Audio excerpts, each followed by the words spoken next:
There are two different animals right there. I mean, two different animals, Marty Fish and Andy Roddick. I mean, the Fish's talent level is different. I mean, he scratched golfer without even trying.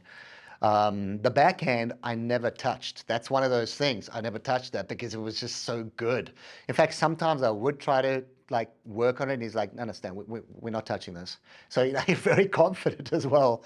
I remember. I mean, you talk about, but a lot of it is the confidence. You take a guy like Marty, like he was beating guys in Masters events down here in Miami before he could win a round in a futures because he got bored. Like he was born for this stuff. He knew this is what he wanted to do. So that's the horses thing. Like if you've either got the horse or you don't. I didn't teach him that. He's just an extremely confident guy. The biggest thing with Marty Fish is try to keep him positive because he would get down on himself very quickly, as the talented ones do. I mean, the hardworking ones, not so much, but the talented ones, they're volatile. That's also something I learned because I didn't really know it then because I wasn't, I was trying to figure myself out. If you were to give me Marty Fish now, 25 years later, I would do a way better job of handling him than I did handle him then.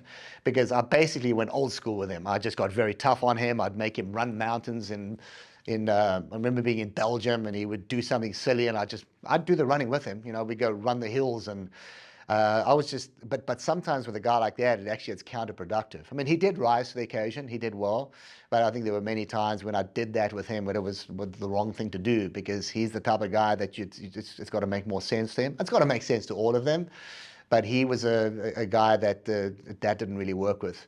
But interesting with his forehand is that, yeah, we spent so much time on it. With his case, I was lucky because I didn't have to spend any time on the backhand because it was so good. His biggest thing, um, he was incredibly good at following game plans. I remember it was just a junior tournament in Singapore, and I was scouting one of his opponents next round. And it was a very obvious way to play the guy, and I told him, and he went out and he played the guy exactly the way, and he chopped him up, and the guy was good. Chopped him up, and I was like, man, there's not a lot of guys that can follow instruction. Matosevic was incredibly good as well like that. Like if you told him, I need you to hit these balls here to this corner. A lot of guys don't like to play like that, but some guys need to play like that. They need to know where I'm going with the ball. Kevin Anderson's like that, like very regimented, like needs to, balls coming in this way, it's going back that way. And that way they stop themselves from getting nervous because there's no doubt the ball goes there. But spent a lot of time. Marty's biggest thing was his returns. Ridiculous. I mean, some of the best returns in the world. But then you also talk about the confidence. I remember I think he was almost done, and he came and did a little camp at the USTA when I was there, and they were talking about serve mentality, which I'm huge on. Because if you don't have this mentality that I'm going to blow you off the court, you can have the best serve technique in the world. It's not going to count for anything. You're not going to be a server. A server is like, I'm going to destroy you. I'm going to put this ball here at this speed, and I'm going to get that next ball, and I own you. And somebody asked Fish, is like, well, how often do you use body serves? He goes, what's the point? I can hit an ace. Why would I hit a body serve? I mean, how do you teach that? You don't teach that. He just has that. But I think with Marty, the biggest thing was fitness, ironically.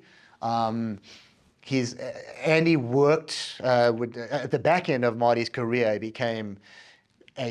He became incredibly disciplined, incredibly fit. He found it in the back end, and that's when he got top 10. But a big part of it was fitness. He believed he was fitter than everybody else. So yeah, is he going to be hitting winners with his forehand? No, but he's not going to make a mistake with it. He's not giving you any free points, and he's going to be serving and volleying. He's going to be coming forward, not going to miss a return, and he's going to put you in uncomfortable positions. Like he's very good at doing that. So Andy was a little bit different. Andy was more of a power player. I would say Marty is kind of a little more of a finesse player. But the Roddick competitiveness was also different level. I mean, this guy I think we started like February '97 and we split during Kalamazoo '99. So call it 2.5 years together. And I only think once did I see him kind of not compete, and that was my fault. It was like a backdraw of a designated tournament down here in Florida, and he didn't want to play backdraw. I hate the backdraw. I know a lot of people have their own opinions. I hate it. It's like if you lose, you suck, go home, practice. There's no more second chances. So probably maybe wrong, but that's what I believe. And then it's got to hurt more. You don't get another chance to come back and feel good about yourself. But he had to play backdraw, and I said to him, go and serve and volley, man. I mean, like, just go work on the serve and volley. But he did it, like, didn't care whether he won or not, and he lost. And I remember having a meeting with the Roddick family, with the mom and the dad that Monday morning, and then they said to me, that'll never happen again. It's like, if he's going to go and do something different, he does it to win. There's no just going out there to experiment. So that was a good lesson for me there, because I got it wrong, and that got that wrong. But incredible competitor. Just hated to lose at anything. I mean, these guys, when they play Scrabble, the Scrabble board will be thrown out the window if there's some sort of controversy. So once again, I don't think you can teach that. You can make somebody marginally better as a competitor. You can't teach that animal instinct part of it. That whole, I mean, what's the classic saying? I think Sampras said it, is like, I hate to, or even Connor said it as well, as I hate to lose more than I like to win, something like that. But that's the truth. They just don't want to lose. And I don't think you can teach it. But yeah, the two different types of, both good competitors. Fish would go off himself quickly, and Roddick very seldom went off himself when they were younger.